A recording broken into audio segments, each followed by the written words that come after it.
everybody, in this video I'm going to go over how I installed the corner trim and the windows of my shed. This started by measuring the height of one side of each of the corners and cutting one piece that looked like it was going to be about the right length. And then I checked this on all the other corners and it was a good fit, so I used it as a template to cut all of the other corner trim pieces. Now each corner is going to wind up needing two pieces of trim for each side of the corner. So these are just the easiest of the two because the other side is going to have a little notch that has to get cut out of it. And we'll get into that in just a minute.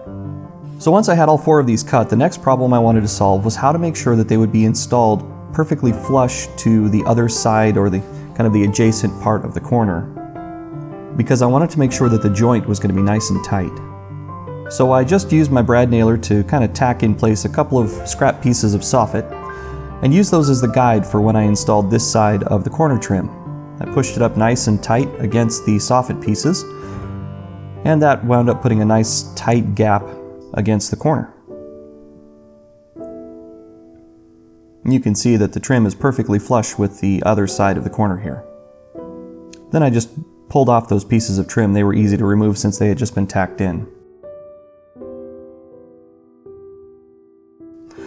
So this was my first approach to cutting these corners. I marked the spot where the corner needed to be notched, and then I went and did a whole bunch of math, and I had this big long explanation about exactly how I measured everything and why, and how you had to slide things up just a little bit because as you cut out the notch you wind up pushing the piece down, and there's a long explanation of the exact way to do this.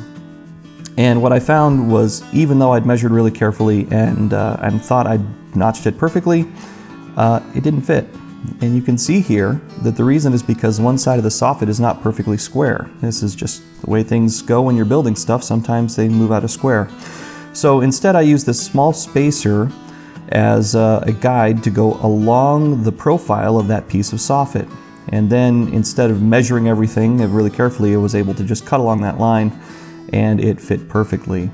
So I tacked it up so that I would be able to get the length right, and then came along the bottom and marked so that it would match the opposite side of the trim, cut off that bottom part, and then was able to nail it home.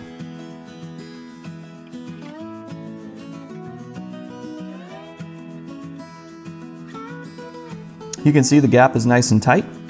The corner trim looks perfectly flush with the walls, and it's a nice tight installation.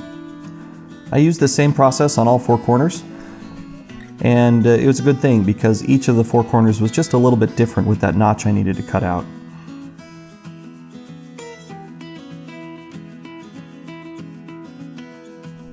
Alright, with all four corners trimmed out, it was time to install my windows. These are a pretty funky size and shape of window that I actually built myself. You can click on the little link up above there if you'd like to see how I came up with these windows. But the first step in getting them installed was just placing them into their hole, roughly in the right position. Once they'd been placed, then I needed to measure across the top to know how large of a piece of flashing I needed to cut out.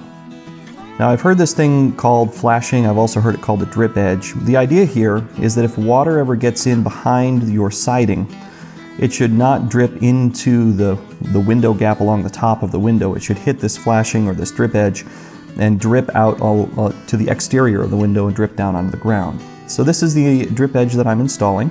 It's made of metal. I'm not sure if it's aluminum or if it's steel. It's pretty lightweight and easy to cut with some tin snips. So all I needed to do was measure the correct length for the top of the window and then cut it with the tin snips. And then I cut a slit in the house wrap that I was able to slide this up underneath. That's so that if there's any water rolling down the house wrap behind the siding, it wouldn't get in behind this piece of flashing or drip edge.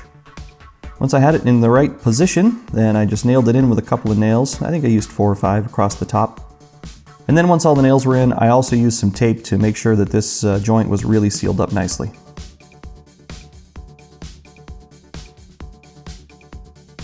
It's a little hard to see on this angle, but this is what the finished drip edge over the window looks like.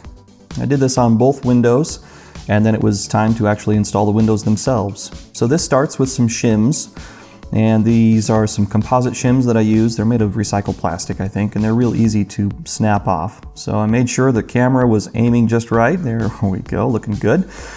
and popped a little level on the top of the window, and then used the shims to raise or lower the different edges of the window to make sure that it was perfectly level.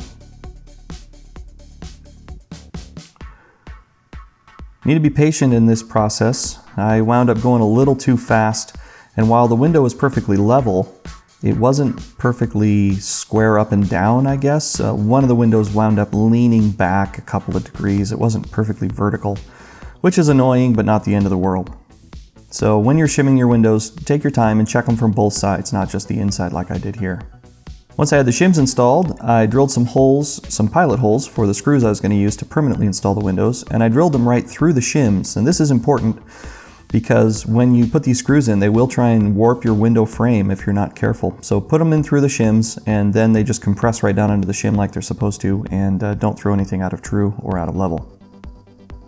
Okay, so once I had the windows screwed in, it was time to fill a couple of gaps around them.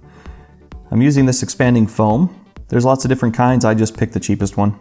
And I had some fairly large gaps on either of the short edges of the window, and then across the top and some of the bottoms I had a little bit larger gaps too. Just fill it out with some foam. Don't fill it too much, the foam does expand to fill the gap. Then while the foam was drying and expanding on the inside, I moved to the outside to start working on the rest of the trim. Now, of all the processes that I've gone through so far in building this shed, this window trim, trimming out these gable ends was possibly the most time consuming as one particular step. There's lots and lots of measuring and lots of kind of test fitting in order to get these just exactly right. Lots of trips up and down the ladder. Give yourself plenty of time to finish the trim around windows and around vents, and in particular whenever you're messing with these corners that have to be cut at funny angles. This process was all fairly straightforward. Just give yourself plenty of time. So there is one thing that I had to do that was a little bit unique here, and that was this small piece of trim that I installed under the vent. Typically you'd put siding under your vents, but since this was such a small little narrow spot, I decided to just use a piece of trim to fill that out, rather than trying to get a little tiny piece of siding in there.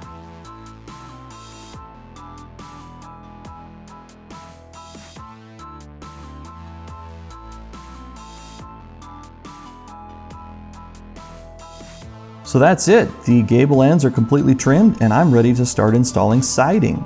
That's a bit of an involved process, so I'm going to save that for the next video. I sure hope you've enjoyed learning along with me as I've been building this shed.